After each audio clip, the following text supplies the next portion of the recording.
last video, we made some fun mountain terrain with a 3D pen, and I promised I will show you how to make it solid, should you need it solid.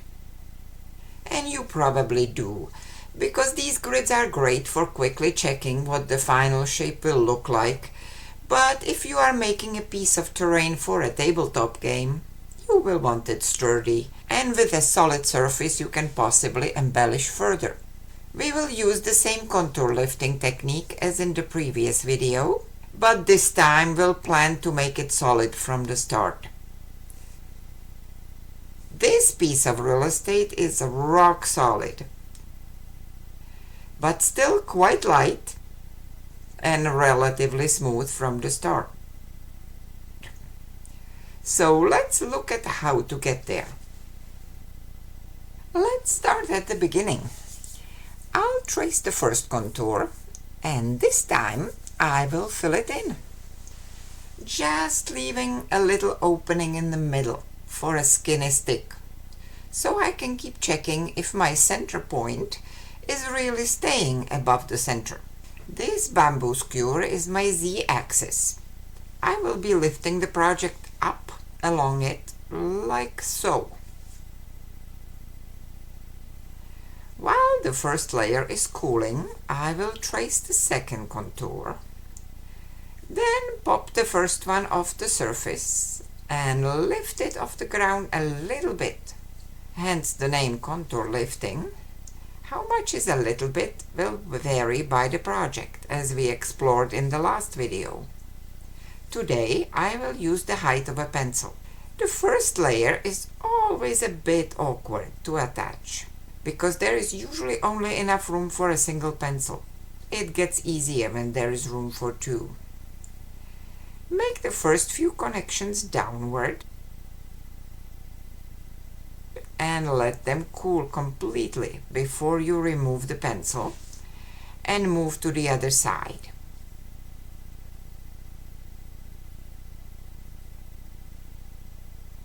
Then I will make the connecting layer as solid as I like, going around the shape vertically. I'm planning to make some horizontals next. Essentially, I'm making a strainer.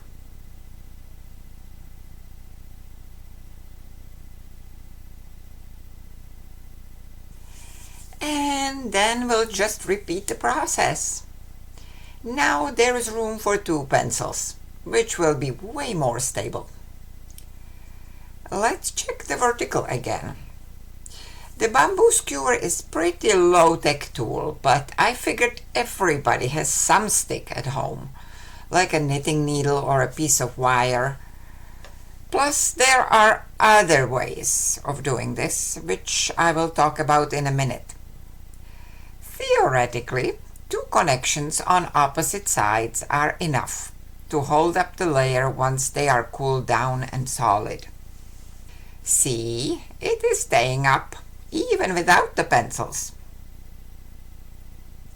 Of course, it also depends on the size of the layer. Eventually, I will need even more pencils than two, and I will remove them only when I need to fill in that area.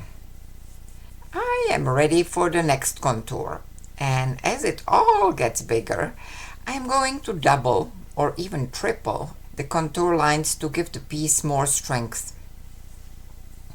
Here is the side view, so you can see the alignment process and the connecting step a bit better.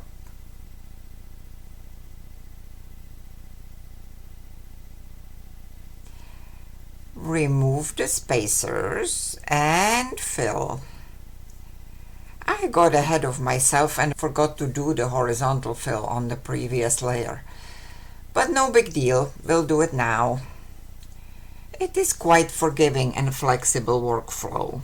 I am chugging along here, and I am at 7,000 feet of our big island of Hawaii with a bit exaggerated elevation. You can see as I'm doing this, the pencils are not the best tools for this because they roll. But I figured everybody has some pencils at home. So At least use the hexagonal ones and not the completely round ones.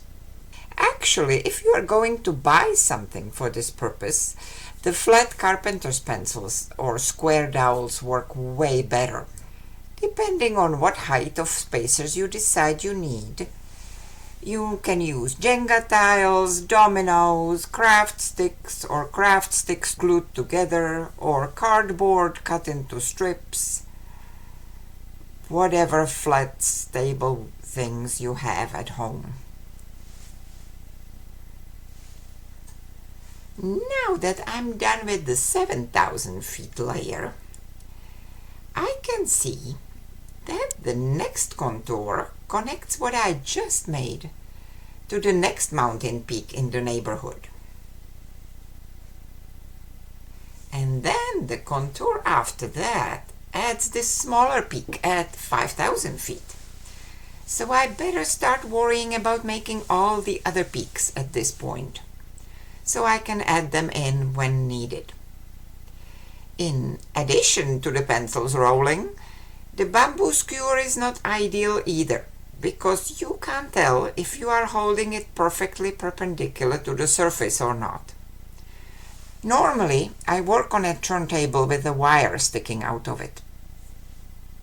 But in this case, that would mean drilling into my work surface in a bunch of places, and I don't want to ruin this nice big thin piece of plexiglass for all my future projects. Okay, we need a problem-solving moment. What if I put some metal thingy under my pattern and then make a magnetic stand? That would not require me to drill a hole in my surface and my pattern. I found these convenient magnetic hooks at my hardware store that unscrew. I think these were from Harbor Freight, but Amazon has similar ones. I will leave the link below. And now I can screw a skinny threaded rod into them, and then perhaps this big washer would hold it all up. So let's see if this plan works. Here comes the washer, and it seems to work just fine, even though the washer creates a bump under my surface, which is not ideal. Now I need one more stand for the second peak, and perhaps I will improve this setup by getting rid of the washer and putting a metal sheet underneath it all, so it can hold multiple stands wherever on the surface they need to be.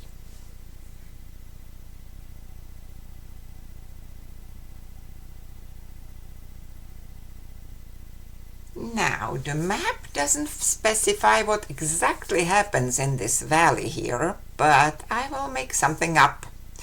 Perhaps I'll put a road there.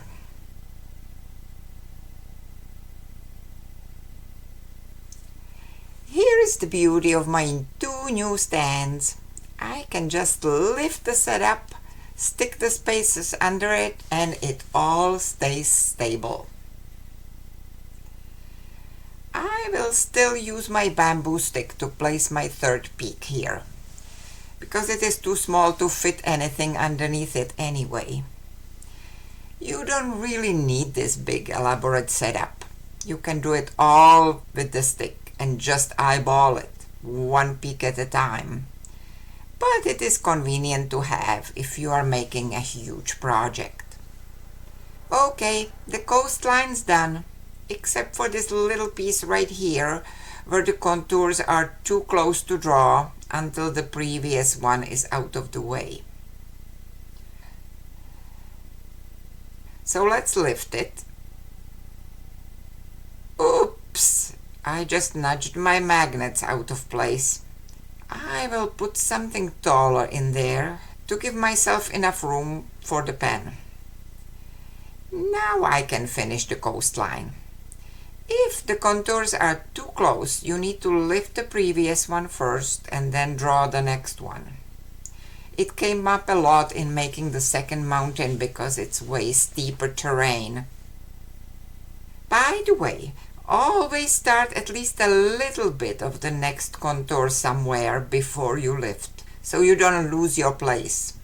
I have lost my place so many times and made some contours twice or skipped one altogether that I learned my lesson. Just saying.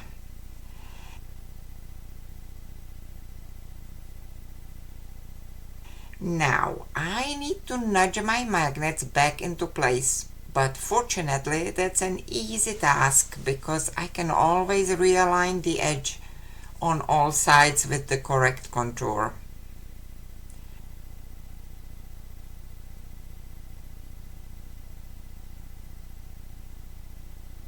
And we are almost done. Here we are, our Hawaii is done. Except it still looks like a strainer.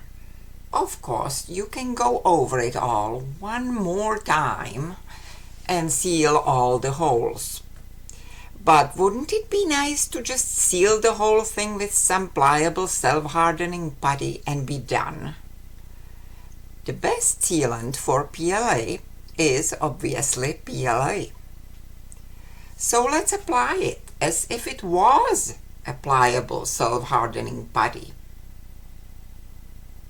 which it is for the first 15 seconds after it comes out of the pan. So don't take it off the surface just yet and clip it to the table. We'll be working with both hands, so we'll need to make the project stay put. As with other putties, we'll need a flexible spatula to apply it. Here is a small silicone set I have been using lately for most of my instant smoothing. The link is also below should you need it. The different curves and angles come in handy for different shaped projects. Also, the handles conveniently come off and back on. And then just go for it.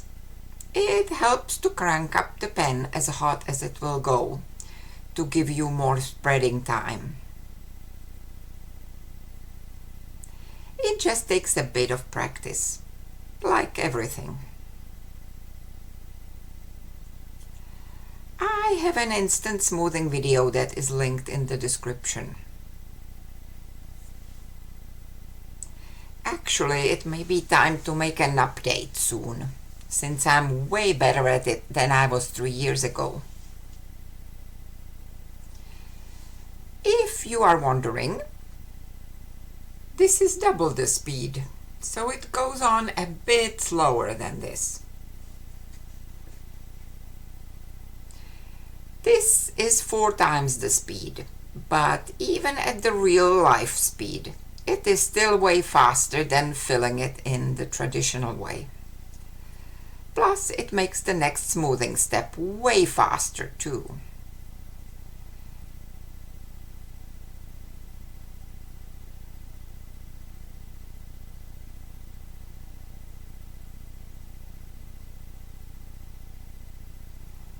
You still may need to smooth the messier edges with a wood burning tool or a soldering iron.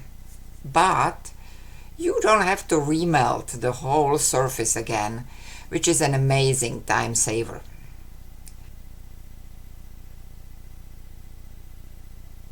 Now we are done. From here you can sand it, paint it, flock it, or do some further sculpting and detailing with soldering iron.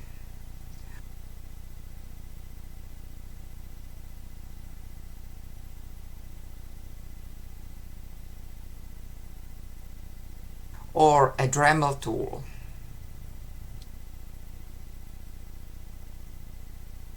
Now we can take it off. We made a pretty sturdy solid object here that is quite large for what you might expect from a 3D pen. This piece is about 18 inches across, which amounts to about 45 centimeters. It is quite interesting looking, even on the underside. And this method obviously works for anything, not just mountains. Compared to our mountain grid from the previous video, the solid version took about 4 to 5 times as long to make. But it is rock solid. Of course, there are also options of just making the quick armature grid and filling it with more traditional materials, like plaster cloth or paper mache. But that would have to be another video. So until then, go and make something.